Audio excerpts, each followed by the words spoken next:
आज Doubtnut app download करें। Doubtnut पर अपने सभी गणित, रसायन विज्ञान, भौतिक विज्ञान और जीव विज्ञान के डाउट्स का करो सफाया। बस प्रश्न की फोटो खींचो, एक ही प्रश्न को क्रॉप करो और तुरंत वीडियो सोल्यूशन पाओ।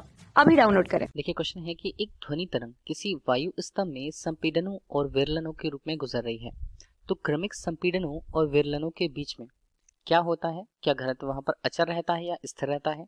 दूसरा, बॉयल के नियम का पालन होता है।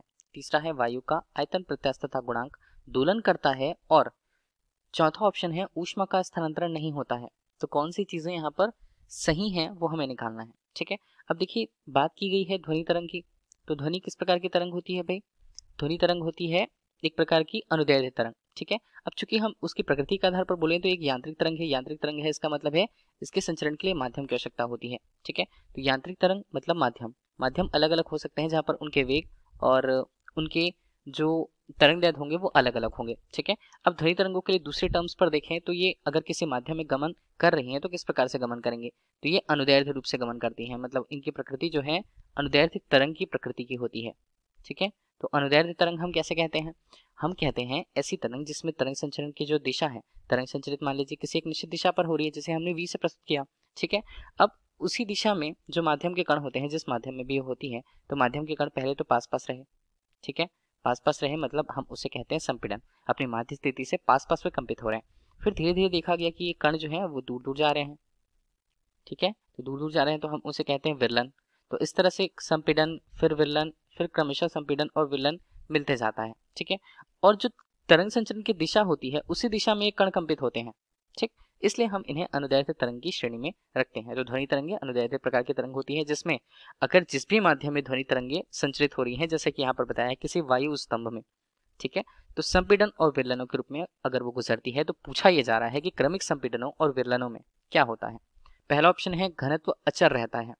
तो हम बताते हैं कि संपीड़न की स्थिति पर जब सारे कण जो होते हैं माध्य स्थिति से काफी पास पास कंपित होते हैं, तो इस स्थिति पर संपीड़न की स्थिति में किसका? माध्यम का दाब एवं घनत्व जो है सामान्य स्थिति से ज्यादा होगा, या सामान्य स्थिति से घनत्व जो है अधिक होता है, और दाब भी वहां पर अधिक रहता है। कण पास पास है, कंपन जो है वो अगर पास पास के कणों में हो रहा है तो वहां पर दाब ऑब्वियस सी बात है अधिक होगी, और घनत्व जहां पर कण पास पास होते हैं घनत्व वहां पर ज्यादा होता है। इसी तरह अगर विलन की स्थिति की बात कर लें, ठीक है, तो विलन की स्थिति पर हम बिल्कुल उसी टर्म्स को कहेंगे कि माध्यम के लिए जो दाब होते हैं एवं उसका जो घनत्व होता है, ठीक है, वो क्या होता है? वो कम होता है। ठीक, तो माध्यम के लिए उसका दाब एवं घनत्व कम है, संपीड़न और विलन के लिए अलग अलग हमने देख लिया। मतलब घनत्व यहाँ पर अचर नहीं है, तो ऑप्शन जो दिया है कि घनत्व अचर रहता है वो गलत है। दूसरा है बॉयल के नियम का पालन होता है। देखिए ध्वनि तरंगे अगर किसी माध्यम में संचरित होती है जहां पर हम उस गैसीय माध्यम को कहें, उस माध्यम को अगर गैस वाला माध्यम कहें, तब की स्थिति पर हम कह सकते हैं कि बॉयल के नियम का पालन करेगी।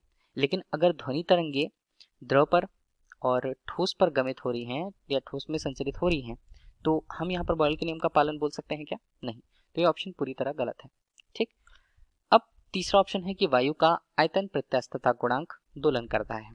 अब देखिए अभी हम ध्वनि तरंग के लिए किसी माध्यम में अगर उसकी चाल की बात करें, ठीक है, तो द्रव माध्यम के लिए देखिए आयतन प्रत्यास्थता गुणांक की बात की गई है, तो द्रव माध्यम में अगर हम देखें तो ध्वनि की जो चाल है वो वर्गमूल के अंदर k बटे रो के रूप में प्रदर्शित होती है। k क्या बताता है? आयतन प्रत्यास्थता गुणांक को। तो वायु का आयतन प्रत्यास्थता गुणांक दोलन करता है, मतलब जो ध्वनि के लिए जो उसकी चाल है वो आयतन प्रत्यास्थता भर करती है। ठीक है, तो जो आयतन प्रत्यास्थता गुणांक का मान दोलन करता है मतलब अलग अलग बदलता है वो, लेकिन इसका मतलब है कि माध्यम भी परिवर्तित होता होगा।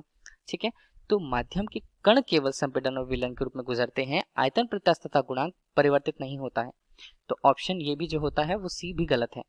और चौथा ऑप्शन हम देखें कि ऊष्मा का स्थानांतरण नहीं होता, तो हम ये बताएं कि अनुदैर्ध्य तरंग के रूप में जब ध्वनि तरंगे संपीड़न और क्रमशः विलन के रूप में क्रमागत रूप से आगे बढ़ती जाती हैं, चूंकि संपीड़न की स्थिति के लिए ऊष्मा को बाहर होना चाहिए, ऊष्मा का उत्सर्जन होना चाहिए, और इसी तरह विलन की स्थिति में ऊष्मा का अवशोषण होना चाहिए। लेकिन संपीड़न और विलन की स्थिति पर ये जो समय होता है उनके मध्य का जो स्थिति यहाँ पर होती है वो काफी कम होती है, और काफी कम समय के अंतर्गत ऊष्मा का स्थानांतरण, कम समय में ऊष्मा का स्थानांतरण संभव नहीं होता है।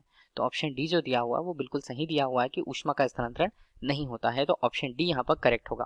Thank you. कक्षा 6वीं से 12वीं से लेकर नीट, IIT, JEE वो एडवांस के लेवल तक 1 करोड़ से ज्यादा छात्रों का भरोसा। आज ही डाउनलोड करें डाउटनेट ऐप या व्हाट्सएप करें अपने सारे डाउट्स 8400 400 400 पर।